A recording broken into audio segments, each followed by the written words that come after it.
Hello, my crafty friends and creatives from around the globe. Welcome to Hither and Jan's studio. And if you've been here before, welcome back. Thank you for spending your time with me today. I'm excited that you're here. And I'm excited for this little make today. I had the gloves on because I'm going to get messy and I have a lunch date. So I want to make sure that I'm not showing up looking like, you know, I just murdered an orange. Anyway.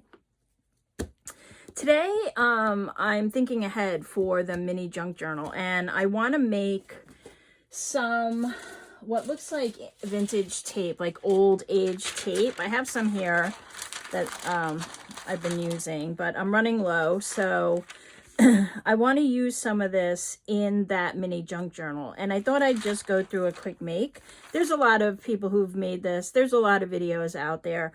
I have to make it anyway, so I figured I'd put one on my channel and it would be here. I may have one like way back. I'm not sure if it's a washi one or if it's this, but anyway, if I'm doubling up, so be it. Yeah, so we're gonna make it. I'll show you a couple of different methods, but that's what we're doing today. The supplies are pretty easy. We need tape, obviously. This is a Scotch brand, and I've got two different types here. This one's the magic tape and this one's the gift wrap, and you can see the finishes. One's a little more matte than the other. I like this one better, but both will work. So use what you have. I've also used packaging tape, you know, like shipping tape. That's what this is. So if that's all you have, use that. Okay, so real simple. We're just gonna lay this out on our piece of parchment. Hopefully this is not gonna stick to these gloves. And you don't, it doesn't have to be neat. The reason I'm using parchment, and you can use like a wax paper or like one of those bags that are inside cereal boxes, is because I want to be able to pull it back up. And if I use regular paper or anything with a fiber on it, then it won't work as well. So I make some longer ones, and then I'll use the other tape as well, so you can see how both fare. I don't think there's much of a difference really, but you use what you like. Sometimes having some smaller pieces on here is easier, because then I might only need a smaller piece and I don't have to keep lifting it and cutting it, but it works either way. All right, so I have this, and then I have some of the, I think it's Ranger, what are these? Yeah, Ranger alcohol inks in a variety of colors, but I also have used alcohol markers. So these are some Crayola markers, just some Sharpies. Anything that's an alcohol-based marker will work for this, because we're going to need to kind of muddle it together. And so you need an alcohol-based marker to do that, because we're going to do it with alcohol. In the Ranger, I like for this, I like the Sunshine Yellow. I think this is Mushroom. What is this one? Sepia. And there's a Mushroom. Nope, that's oregano. Hold on. I know there's one in here. Oh, this is Sepia. This is Mushroom. Where's this Mushroom? Hold on. This one's Mushroom. So, okay, what do I have here? I don't know what color this is. Oh, Butterscotch Caramel. Sunshine Yellow. Sepia. And Mushroom. Okay, and Mushroom we use sparingly. And these, I just have a range of yellows, a little brown to darken it, some red.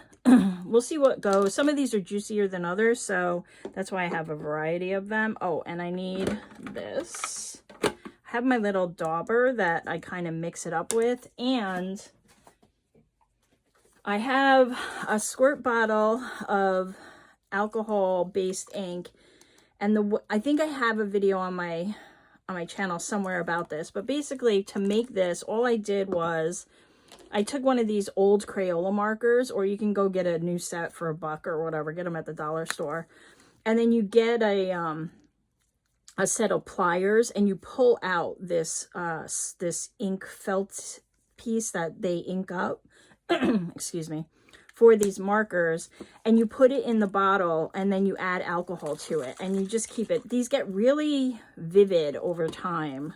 It draws out all that extra ink from inside the felt, and then I have some spray alcohol. So that's what we're working with. Let me put a couple more pieces down here so we can fill up the sheet.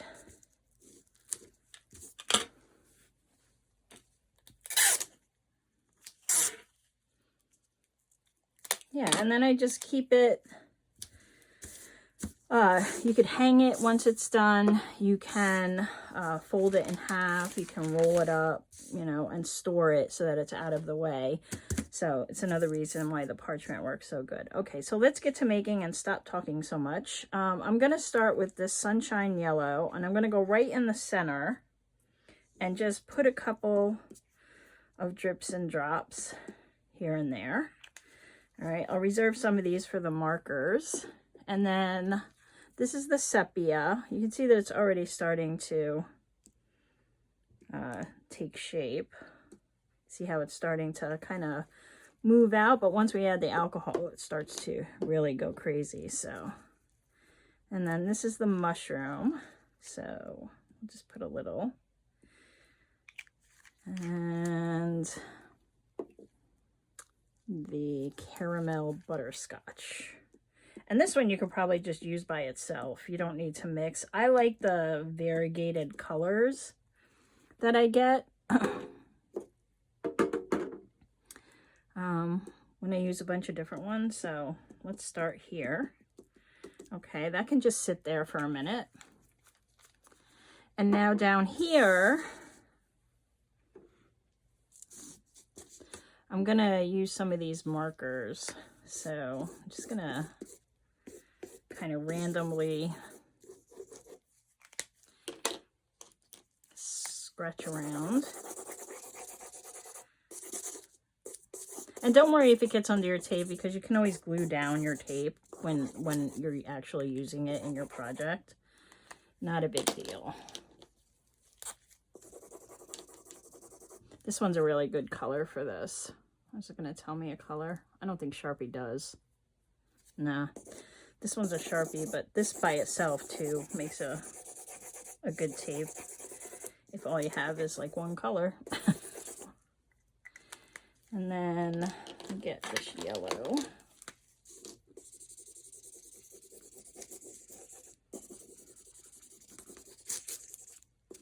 And if your marker is kind of not markering, you can kind of take your alcohol and just spray it on the tip, or spray it onto the page and then rub it into it. It'll draw some of that ink out if it's not, you know, if it's getting to the end of life. I'll take some of this brown, just add it in here and there. Okay, so now I'm gonna start with the marker. I hope I'm in view here. As best I can. I'm in a small space, so.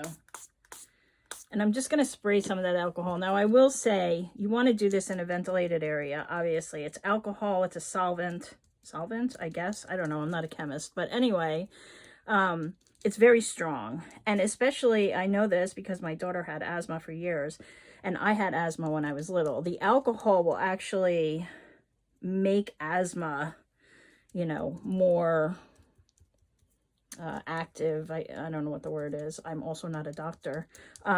So just be in a ventilated area. Okay, so now I'm just muddling this together, and you can wipe it. You know, you play with it. You kind of, it'll dry fast, so you can kind of come back in and mess around with it if you'd like. Now, I already have some alcohol on here, so I'm just kind of gonna go in here. Not enough, I guess. But when you spray the alcohol, it gives it some cool effects, and it also, you know, kind of helps make it a little more fluid, so that it moves around your paper. All right, down here on these, I feel like they're too pinky, orangey, and I think this is the culprit. So I'm going to grab my yellow and come back in and see if I can add more yellow here. And it's just like anything else. You kind of play with it and you get a recipe that you like. And then if you're like me, you completely forget that recipe and you have to start all over. That's okay. That's the fun in creating and getting messy. I don't know. This one might be a little darker. Try some of this.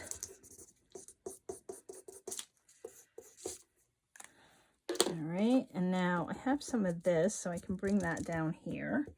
Now, you may not have that, so I get it. Just use what you have.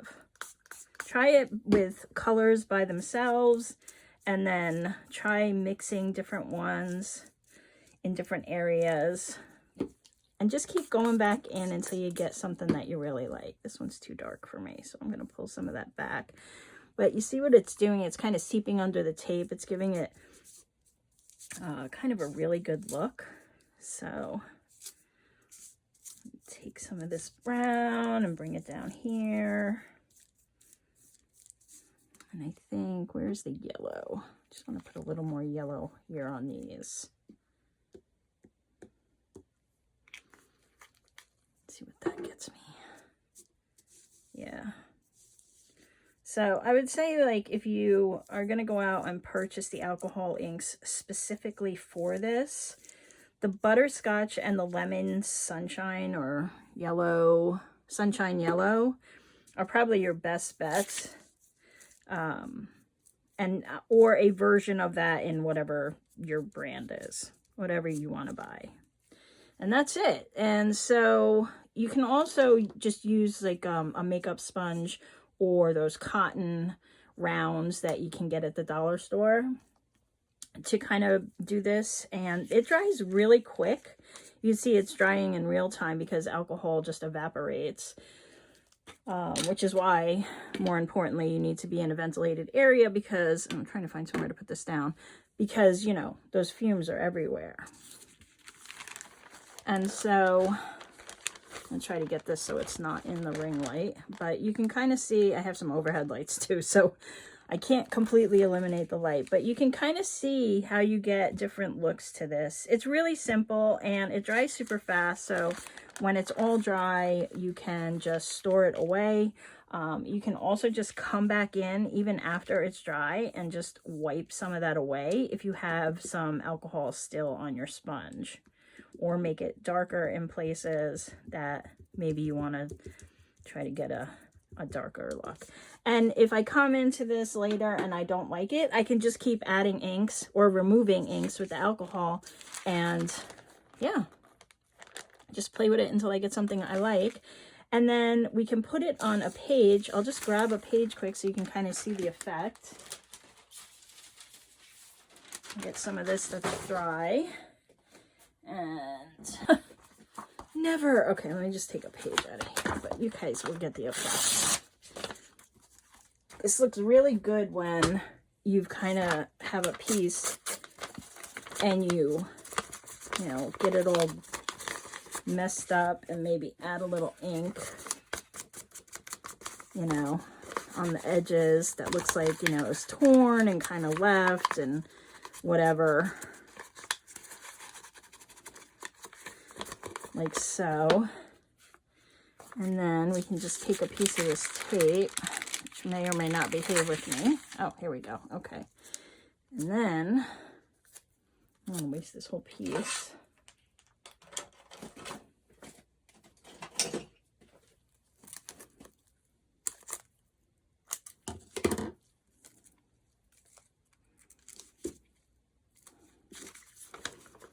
And then you can just lay it over the page. This one's very dark, so I might even go in and loosen these up, lighten these up. But then if you kind of crumble it and mess with it a bit, yeah, you kind of get that effect, which I absolutely love. And I work a lot with Tim Holtz papers. When you use this with Tim Holtz papers, oh my goodness, it's the best. So that's the grunginess that I like. But that's, you know, that kind of gives it that aged look. I use it to kind of connect things together. We're going to use this in the journal, the mini journal. So I just wanted to run that by you. Okay, I hope you like this little session. And if you did, give it a thumbs up and share it. And thank you for being here. I'll see you in the next video. Have a great day or night. Bye.